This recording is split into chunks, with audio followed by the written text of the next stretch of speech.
রাধে রাধে বন্ধুরা, সুপ্রভাত সকলকে। কেমন আছো তোমরা সবাই? আমাদের গল্পকথার নতুন আরও একটি সুন্দর ব্লগে তোমাদের সকলকে জানাই স্বাগতম। আশা করছি সকলে খুব ভালো আছো, সুস্থ আছো, আর আমরাও বেশ ভালো আছি।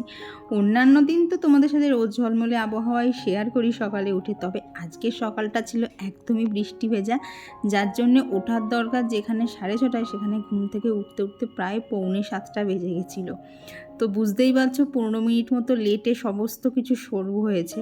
মানে 6:30টার মধ্যে রান্নাঘরে ঢুকে পড়ার কথা, সেটা হয়নি। তো কোনো রকমে বাসি নাইটিটা চেঞ্জ করে সোজা আগে রান্নাঘরে চলে এসেছি। এসে একদিকে ভাত আর একদিকে এই যে একটু ঘুগনি বসিয়ে দিয়েছি। আর জানো তো, একদমই মশলা কষানো ছাড়া এই ঘুগনিটা রান্না করি। আর এই যে যেটুকু তেল দেখতে পাচ্ছ, এই এতটা ঘুগনি এইটুকু তেলেই রান্না হয়েছে। এতে কিন্তু টেস্টের কোনো হেরফের হয় না, বরঞ্চ যখন এটা এখন তো এরকম মানে কি ঝোল ঝোল দেখছো, যখন এটা একটু ঝোলটা মরে আসে তখন সমস্ত কিছু দিয়ে খেতে ভীষণ ভালো হয়। তো যখনই মানে ঘুগনি করার থাকে এখন এইভাবেই করি, আলাদা করে আর মশলা কষিয়ে করি না। আর বাইরে তো দেখছো, দেখে মনে হচ্ছে বিকেলবেলা আর কি, সকালের দিকে আজকে যেরকম মেঘ ছিল সেরকম বৃষ্টিও হচ্ছিল। তো অফিস তো আর কৌশিকের গ্যাপ দেওয়া যাবে না। তো যাই হোক, ও এক প্রকার ভিজতে ভিজতেই অফিস গেল। তারপরে নিজে আমি কিছু টুকটাক কাজ করছিলাম, দিয়েই এখন 8:30 মতো বাজে। দেখলাম বৃষ্টিটা জানো তো বেশ ভালো ধরেছে। তো সেই জন্য একটুখানি ছাদে এসেছিলাম, কারণ বৃষ্টির পর ছাদ বলো, আবহাওয়া বলো, আর কি ছাদের গাছপালা সমস্ত কিছুর যেন অন্যান্য রকমের একটা রূপ খোলে। আর আরও বেশি ছাদে এসেছি, গতকাল দেখে গেছিলাম এতগুলো রেনলিলির কুড়ি এসেছিলো। তো আজকে কখানা ফুল ফুটলো সেটা দেখতে এসেছিলাম। আর দেখো আজকে অনেকগুলো ফুল ফুটেছে, আর কী দারুণ দেখতে লাগছে। আর এই যে সমস্ত ফুলের ওপর অল্প অল্প জল পড়ে থাকে, দেখতে ভীষণ ভালো লাগে। তো এইসবের লোভেই বলতে পারো, নিচের ঘরে অনেক কাজ রয়েছে তার সত্ত্বেও ছাদে চলে এসেছি। আর এই দিকে দেখো করবী ফুলগুলো বৃষ্টির জল পেয়ে এত বড় বড় ফুটছে না। স্পেশালি দেখো এই থোকাটা, এটা এত সুন্দর লাগছে, মানে থোকার থেকে ফুলগুলোকে তুলতেও ইচ্ছা করছে, আবার রেখেও দিতে ইচ্ছা করছে। আর কি ফুলগুলো যদি তুলি তাহলে ঠাকুরকে খুব সুন্দর করে সাজাতে পারবো, আবার তুলতেও বড্ড মায়া লাগছে, এত সুন্দর দেখতে লাগছে। তো আজকে গাছে দেখলাম বেশ অনেকই ফুল ফুটেছে। তো সেই দিয়ে এক প্রকার প্ল্যানিং হয়েই গেল, তাড়াতাড়ি রান্নাবান্না সেরে নিয়ে আজকে ভালো করে ঠাকুরকে সাজাবো। আজকে ছাদে এসে দেখি অনেকগুলো, ওইদিকে যে বড় গাছটা আছে ওটাতেও অনেকগুলো নাকচম্পা ফুটেছে। তো আর তর সইছিল না কতক্ষণে সাজাবো ঠাকুরকে। তো ঠাকুরকে সাজাতে গেলে আগে তো সমস্ত সংসারের কাজগুলোকে সারতে হবে। তার মধ্যে আজকে আবার দিদি কাজ করতে আসবে না, কারণ দিদিদেরকে একজন মারা গেছে, তো সেখানে গেছে দিদি। তো যথারীতি বাসন মাজা থেকে শুরু করে সব কিছুই করতে হবে। তো কাজ রয়েছে প্রচুর। আর জানো তো, আস্তে আস্তে দেখলাম আকাশটা না একটু একটু পরিষ্কার হচ্ছে। আর এই দেখো মেশিনের মধ্যে এত জামা কাপড়, মানে মাঝখানে একদিন কাচার দরকার ছিল, কিন্তু প্রত্যেক দিনই কম বেশি বৃষ্টি হচ্ছিল, যার জন্য আর কাচা হচ্ছিল না। যার জন্য দেখো যেখান থেকে যা জামা কাপড় পেরেছি আর কি, যতটা একবারে মেশিনের মধ্যে দেয়া যায়, তো সমস্ত কিছু মেশিনের মধ্যে একবার আগে কাচতে বসিয়ে দিয়েছি। যেদিকে কাচতে থাকুক ততক্ষণ ঘরে যে কাজগুলো আছে সেগুলো টুকটুক করে সেরে নিতে পারবো। আর কি আজকে যখন কাচতে গেছি, মানে কাচবো তো ঠিক ছিল না, যার জন্য দেখো সার্ফের কোটোটাতে সার্ফও ঢালা ছিল না। কারণ সকালবেলা দেখেছি বৃষ্টি হচ্ছে, জামা কাপড় কাচবো না, সার্ফ পরে ঢালবো খুনি। কিন্তু এই যে হঠাৎ করে মানে যেই না একটুখানি পরিষ্কার হয়েছে, আগেই মনে হচ্ছে কি কাছাকাছি আছে আগে বার করি। কারণ দেখবে এমনিতেই যদি এরকম বৃষ্টি হয়, রোদ না ওঠে, চারিদিকটা কেমন একটা স্যাঁতস্যাঁতে একটা ড্যাম্প পড়া গন্ধ থাকে। আর সত্যি কথা বলতে ঘরে না আমি রুম ফ্রেশনার সেরকম একটা ইউজ করি না, কারণ ওগুলো নাকি বলে স্বাস্থ্যের জন্য ভালো না, তো যার জন্য ইউজ করি না। তো যার জন্যে বলতে পারো, একটু যদি রোদের আভাস পায় না, আমার আগেই মনে হয় কোথায় কি কাছাকাছি আছে সেগুলোকে আগে কেচে শুকাই, ঘরের জানলাগুলো খুলি, মানে বাইরের একটুখানি হাওয়া বাতাসগুলো ঘরে আসুক, আমার গাছগুলোকে জানলায় তুলে দেই, ওরা একটুখানি রোদ হাওয়া বাতাস এইগুলো সমস্ত কিছু পাক। তো এই সব করতে করতে না হঠাৎ মনে পড়লো, তাহলে সব যতক্ষণ কাচছি বিছানার চাদরটাই বা বাদ দেবো কেন। আর কি বলো তো, সাদা বিছানার চাদর তো দেখবে খুব তাড়াতাড়ি কিন্তু একটু কালচে কালচে হয়ে যায়। আর কি যখন কাঁচা চাদরটা পাতা হয় তখন যতটা আর কি সুন্দর সাদা থাকে তখন সেটা কিন্তু মানে কয়েকদিন হয়ে গেলেই একটু কালচে কালচে হয়ে যায়। তো সেই জন্য ভাবলাম মেশিন যতক্ষণ চালিয়েছি, বৃষ্টি থেমে হালকা একটুখানি মানে একটু কি বলবো গরম গরম আভাস পাওয়া যাচ্ছে, তাহলে কেচে দেই। আর কি মেশিনে কাচা তো, যদি রোদ না ওঠে না 2-3 ঘন্টা যদি একটু হাওয়া পেয়ে যায় তাহলেও কিন্তু বেশ ভালো শুকিয়ে যাবে। তো সেই মনে করে দেখো এখানে মেশিন একবার চালিয়ে দিয়েছিলাম, আবার পজ করে বিছানার চাদরটাকে সমস্ত কিছু, বিছানার চাদর বলো বালিশের কাভার সমস্ত কিছু খুলে আবার ঢুকিয়ে দিয়েছি। এইবার বলতে পারো মানে কাছাকাছি যা দেওয়ার সমস্ত কিছু হয়ে গেছে। এইবার ঘরের যে টুকটাক কাজগুলো আছে সেগুলো এক এক করে মানে সারতে হবে। আসলে কি বলো তো, সংসারের সমস্ত কিছু কাজ গুছিয়ে করতে গেলে, একদম চারিদিক পরিপাটি রাখতে গেলে না একটু তো পরিশ্রম হবেই। যার জন্য কৌশিক সকালবেলা যখন বেরোয় না তখন তো একরকম চাপ থাকে রান্নাঘরে, আমার কোনো দিকে তাকানো মানে আর কি সময় থাকে না। কৌশিক বেরিয়ে গেলে থাকে হচ্ছে ঘরের কাজ, কোথায় কি কাজ আছে টেনে টেনে বার করি, মানে এমনিতেও কিছু থাকেই, তারপরে কিছু এক্সট্রা কাজও মাঝে মধ্যে টেনে টুনেও বার করি, করে সেগুলোকেও সমস্ত শেষ করি। তো আজকে ভাবলাম এই বিছানার চাদরটাই পাতি, কারণ সাদা রঙের তো একটা পাতা ছিল, তো পরেরটা আর সাদা পাততে ইচ্ছা করছিল না, তো ভাবলাম আজকে এই কালারের বেড কাভারটাকেই পেতে দিই। আর যতই না সাদা কালারের বেড কভার পছন্দ হোক না কেন, ঘুরিয়ে ফিরিয়ে একটু অন্যান্য কালার পাতলে কিন্তু ঘরটাও একটু নিজের চোখে দেখতে অন্যরকম থাকে। আর কি বলতো, যতই হোক ঘর তো আমরা জবাং করে চেঞ্জ করে ফেলতে পারবো না, কিন্তু ঘরের জিনিসপত্র, তারপরে ধরো এই যে বেড কভার বলো, পর্দা বলো, এগুলো যদি একটুখানি ঘুরিয়ে ফিরিয়ে করা যায় তাহলে কিন্তু পুরনো ঘরটাকেই আবার নিজের কাছে নতুন মনে হয়।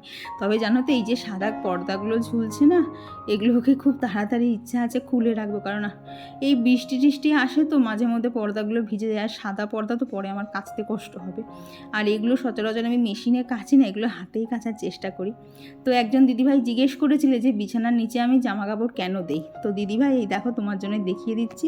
বিছানার নিচে দেওয়ার কারণ হচ্ছে সুন্দর এই যে আয়রন মতো হয়ে যায়। হ্যাঁ, একদম আয়রন করার মতো পারফেক্টলি হয় না, তবে কাজ চলার মতো হয়ে যায়। তো যখন আমার জামা কাপড় আয়রন করতে একদমই ইচ্ছা করে না, তখন আমি কৌশিকের অফিসের জামা বলো, প্যান্ট বলো, সমস্ত কিছু, তারপরে টুকটাক যদি আমার কোনো কুর্তি টুর্তি থাকে সমস্ত কিছু কিন্তু এরকম বিছানার নিচে দিয়ে দেই। আসলে আজকে তোমাকে বেশি দেখাতে পারলাম না, কারণ খুব একটা জামা কাপড় জমেনি, দেখলে তো চেয়ারও ফাঁকা, তো যার জন্য বেশিটা দেখাতে পারিনি। তো পরের দিন যদি জামা কাপড় জমে তখন আবার দেখাবো কীভাবে কি ভাঁজ করে, সুন্দর করে ভাঁজ করে আর কি বিছানার নিচে দিলে বেশ ভালো আয়রন মতো হয়ে যায়। তো চলো এদিকে এবার টুকটুক করে কাজ করতে করতে তোমাদের সাথে কিছু কমেন্ট শেয়ার করি। তো আমার গত ভিডিওতে ভিলেজ লাইফ থেকে দিদিভাই কমেন্ট করেছো, খুব সুন্দর হয়েছে, থ্যাংক ইউ দিদি। আর সিঙ্গেল মাদার লাইফস্টাইল থেকে দিদিভাই লিখেছো মাছের ঝোল রান্নাটা খুব ভালো লাগলো, থ্যাংক ইউ গো। আর আজকে যেটা শেয়ার করছি সেটাও কিন্তু বলো কেমন লাগছে, কারণ আজকের রান্নাটাতে একটু এক্সপেরিমেন্ট করেছিলাম আর খেতে ভীষণ ভালো হয়েছিল, মানে আমার কাছে লেগেছে। তো তোমাদের রেসিপিটা কেমন লাগলো, কারা কারা ট্রাই করলো সেটাও কিন্তু পরের ভিডিওর কমেন্টে জানিও। আর কৃষ্ণা ফ্যামিলি ব্লগস থেকে দিদিভাই কমেন্ট করেছো, খুব সুন্দর হয়েছে ভিডিওটি, থ্যাংক ইউ দিদি। সুচরিতা মণ্ডল দিদিভাই কমেন্ট করেছো, খুব ভালো লাগলো, থ্যাংক ইউ দিদিভাই। আর কমেন্ট করেছিল পিঙ্কি সাহা দিদিভাই। আর অর্পিতা জয়ী আইডি থেকে দিদিভাই কমেন্ট করেছো, তোমার ওয়ার্ড্রপটা সুন্দর, পুরো ভিডিও খুব ভালো লাগলো, থ্যাংক ইউ দিদি। আর লোপামুদ্রা দি লিখেছো, খুব ভালো লাগলো, তবে তুমি মনে হচ্ছে কথা বলতে গিয়ে হাঁপিয়ে যাচ্ছ, যাই হোক ভালো থেকো। সত্যি বলতে কী বলো তো, শরীরটা আগের থেকে অনেকটাই খারাপ, যার জন্য আমি না আগের মতো ভিডিও কন্টিনিউ করতে পারছি না।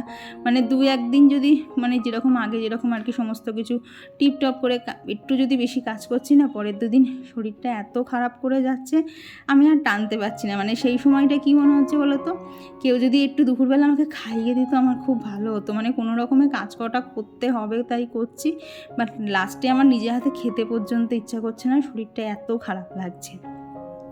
আসলে মেন ব্যাপার হয়ে গেছে প্রেশার লো হয়ে গেছে, আর টুকটাক সমস্যা আছে, তো যার জন্যে আমি আগের মতো ভিডিও দিতে পারছি না। আর যেটা তুমি শুনতে পেয়েছো আর কি হাঁপিয়ে যাচ্ছি, সত্যি কথা বলতে এই ধরো এতটা ব্লগে যখন আমি কন্টিনিউ আর কি ভয়েস দিই তখন সত্যি বলতে আমি হাঁপিয়ে যাচ্ছি, যার জন্যে এখন ব্লগের থেকে নিজের শরীরের দিকে যত্নটা আগে নিচ্ছি, যার জন্য একটুখানি বলতে পারো ভিডিওর থেকেও রেস্ট নিচ্ছি মাঝে মধ্যে। আর এই দেখো এই গাছটা তোমাদের মনে আছে, আমার সেই বলকামিনী গাছটা পুরো তো মরে গেছিলো, তো তাকে আমি ছাদে ফেলে রেখে দিয়েছিলাম যে যদি গাছ হয়, তো ওই যদির থেকে এত সুন্দর একটা গাছ হয়ে গেছে, মানে আমি ভাবতেই পারিনি যে এই মরা গাছটা আবার বেঁচে উঠবে বৃষ্টির জল পেয়ে। আর এই দিকে তো জামাকাপড় মেলা হয়ে গেছে, আর এই হচ্ছে আকাশের অবস্থা। তো চলো এদিকে এখন নিচে চলে যাচ্ছি।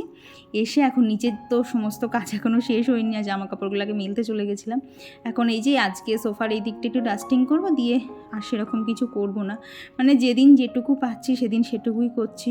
বেশি করতে গেলে প্রচণ্ড কষ্ট হয়ে যাচ্ছে, মানে যতক্ষণ কাজ করছে তখন কিছু মনে হচ্ছে না, কিন্তু কাজটা ছেড়ে ধরো সমস্ত কিছু সেরে যখন বসছি তখন কোমর বলো পা বলো, মানে এ বলছে আমায় দেখ, ও বলছে আমায় দেখ, সর্বাঙ্গ এত ব্যথা করছে, তারপরে মাথার যন্ত্রণা, সমস্ত কিছু দিয়ে আমি একেবারে জরাজীর্ণ অবস্থা হয়ে যাচ্ছে আমার।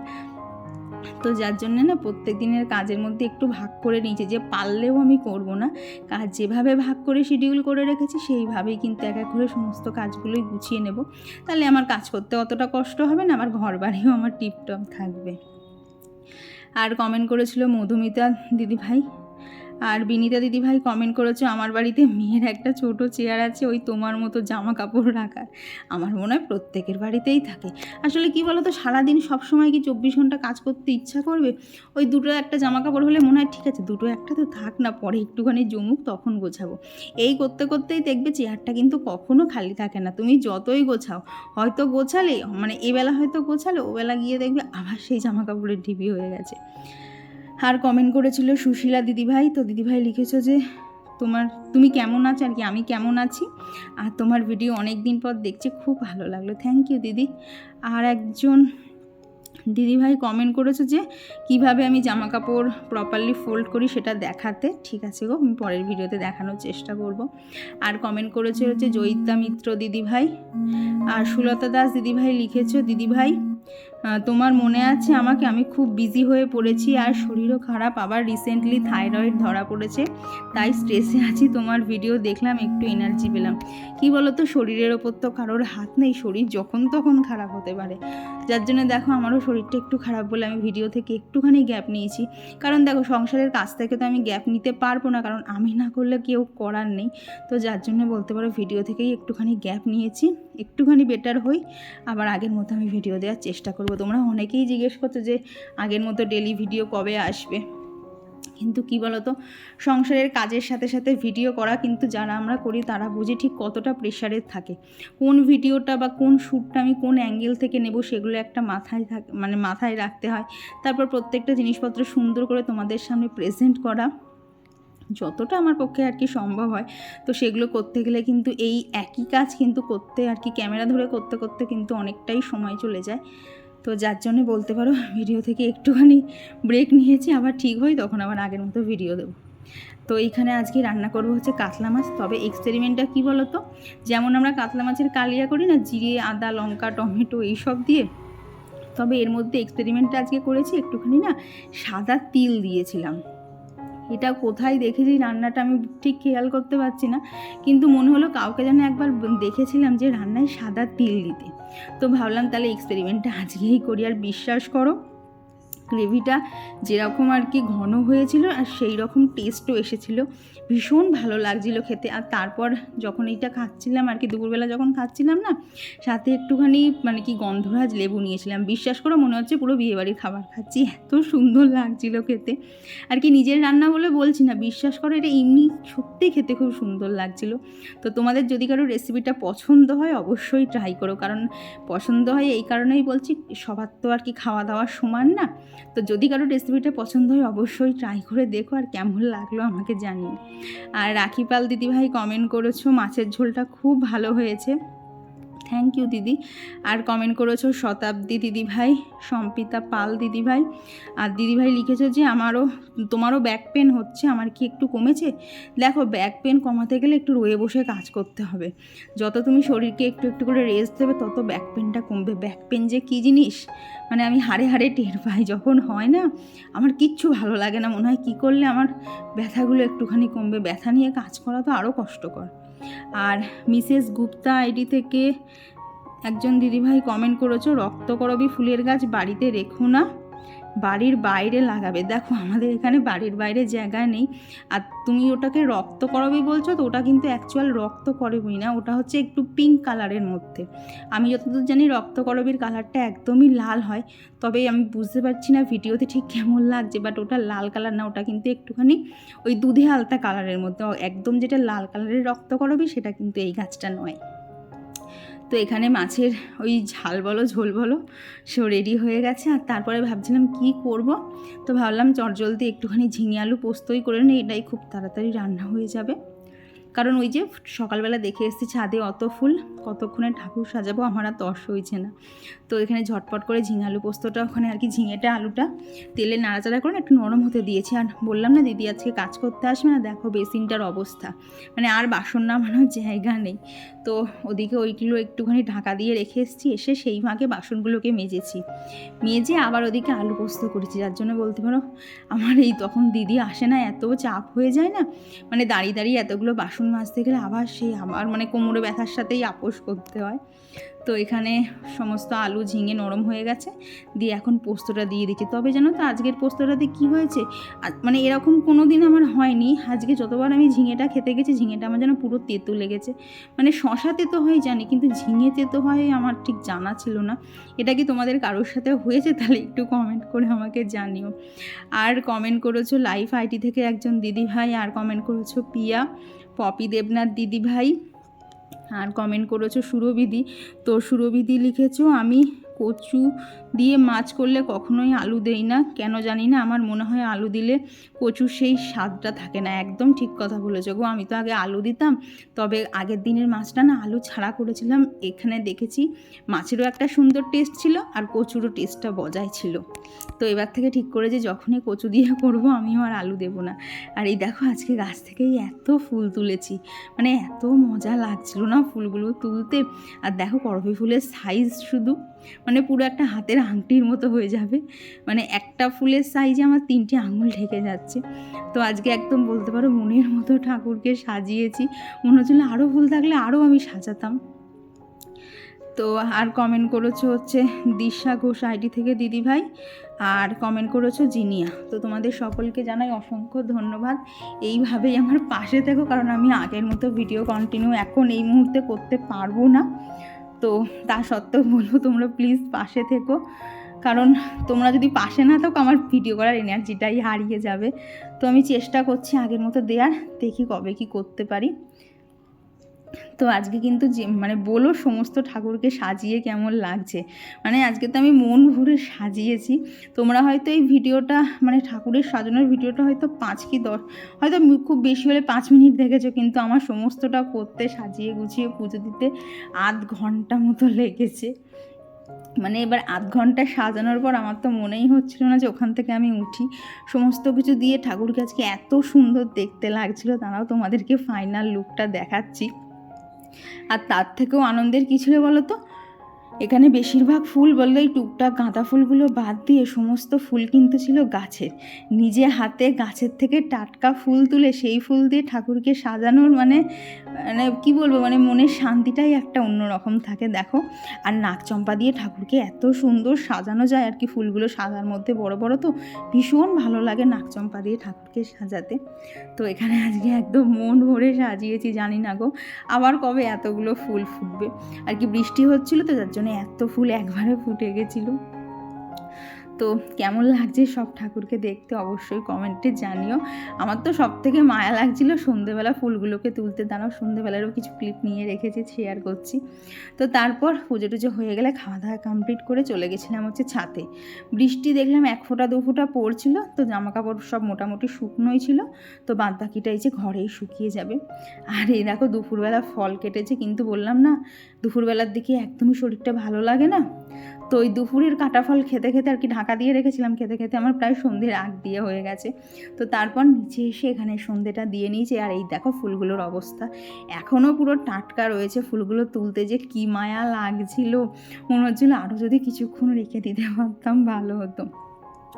তো আজকে তো দেখলে সকাল থেকে বৃষ্টি ছিল, কৌশিকদের অফিসেও আজকে অনেকে আসতে পারেনি বৃষ্টির জন্য।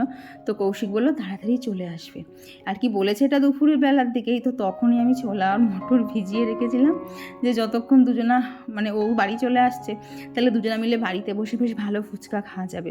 আর ফুচকার আলুটাতে জানো তো এখন ওই এভারেস্টের একটা পানিপুরি মশলা পাওয়া যায়, তো সেটা এনে রাখি। তো ফুচকা বলো কোনো চাট মাখাতে বলো সেইটা একটুখানি দিয়ে দিই, ভীষণ ভালো টেস্ট হয়। আর ধরো এখানে ভাজা জিরের গুঁড়ো, চাট মশলা, বিট লবণ, ইমনি লবণ, তারপরে তেঁতুলের পাল্প তো রয়েইছে, লেবুর রস, সমস্ত কিছু দিয়ে মেখেছিলাম। এত সুন্দর আলু মাখাটা খেতে হয়েছিল বিশ্বাস করো। তারপরে এখানে দেখো ওপর থেকে ধনেপাতা কুচি দেওয়া ছিল, শসা দেওয়া ছিল, একটুখানি মশলা বাদাম দেওয়া ছিল, একদম মানে পারফেক্ট দোকানের মতো আলু মাখা হয়েছিল। মানে ফুচকা শেষ হয়ে গেছিলো, তাও যেন মনে হচ্ছিলো আরেকটু আলু মাখা হলে খাওয়া যেত, এত টেস্ট হয়েছিল আজকে আলু মাখার। তো এখানে টক জলও রেডি, আর এখানে এই যে ফুচকার পাঁপড়গুলো ভাজায় সেগুলোই ভেজেছিলাম। তো এইভাবেই আজকে সন্ধ্যেটা কেটেছিল, মানে এত ভালো কাটতো না, কৌশিক নেহাত আগে করে বাড়ি চলে এসছে সেই জন্যই এত সুন্দর কেটেছিল। আর ফুচকা তো আমার বরাবরই প্রিয়, তবে বাইরের ফুচকাটা একটু আনহাইজিনিক হলেও ঘরে তৈরি ফুচকা যত ইচ্ছা মন ভরে খাও, কোনো অসুবিধা নেই। তো চলো আজকের ভিডিওটা এখানেই রাখি। তো ভিডিওটা তোমাদের সব কিছু কেমন লাগলো অবশ্যই জানিও, ভালো লাগলে প্লিজ একটা লাইক করে দিও। তো এখন আমাদের ফুচকা খাওয়া চলবে, তো চলো আজকের জন্য এখানেই রাখছি, টাটা।